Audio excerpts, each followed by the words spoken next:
वह आदमी कभी आड़ू नहीं खाता था, लेकिन हर दिन वह अपने पेन के ढक्कन में आड़ू के रोए इकट्ठा करता था। फिर जब आया नहीं देख रही होती, तो वह चुपके से उस रोए को उस पर छिड़क देता।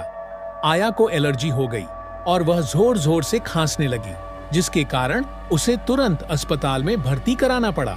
उसकी जानकारी के बिना उस आदमी का पिता इंतजार कर रहा था। अपने फोन से आया कि खांसी की तस्वीर ले रहा था और झूठा दावा कर रहा था कि उसे गंभीर टीबी है और अपने मालिक को समझाने की कोशिश कर रहा था। लेकिन एक तस्वीर काफी नहीं थी। फिर उस आदमी ने अपनी अगली चाल की योजना बनाई।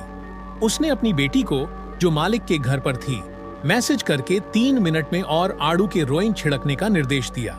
बेटी इस आशय को समझते हुए जैसे ही वह आई के पास से गुजरी, उस पर और रोए छिड़क दिए। जब महिला घर लौटी तो उसने आया को जोर जोर से खांसते देखा। उसे पूरी तरह से यकीन दिलाने के लिए उस आदमी ने कहानी को और बढ़ा चढ़ाकर बताने का फैसला किया। उसने पहले से तैयार केचप निकाला और उसे उस टिश्यू पर निचोड़ा जिससे आया खांसी कर रही थी।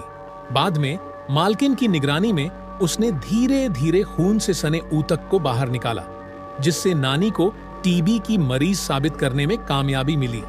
आखिरकार मालकिन ने नानी को नौकरी से निकाल दिया और गांव का एक बड़ा आदमी बन गया। उस आदमी ने नानी से छुटकारा पाने के लिए इतनी हद तक कोशिश की ताकि वह अपनी मां को उस अमीर औरत से मिलवा सके और इस तरह नानी की जगह ले सके। पता चला कि उस आदमी के परिवार ने अपनी जिंदगी बेहतर बनाने के लिए पूरे परिवार को उस अमीर घराने में बसाने के लिए गंदी चालें चलीं। जब वह अमीर आदमी बाहर गया था, तब वे चुपके से उस हवेली में रहने लगे। हालांकि नौकरी से निकाली गई पूर्व नानी अचानक दरवाजे पर आ गई और कहने लगी कि वह अपने पुराने घर में कुछ भूल गई है और उसे वापस लेना चाहती है। मां ने बिना ज्यादा सोचे समझे उसे अंदर आने दिया, लेकिन जैसे जैसे समय बीतता गया, पूर्व नानी कभी बाहर नहीं आई।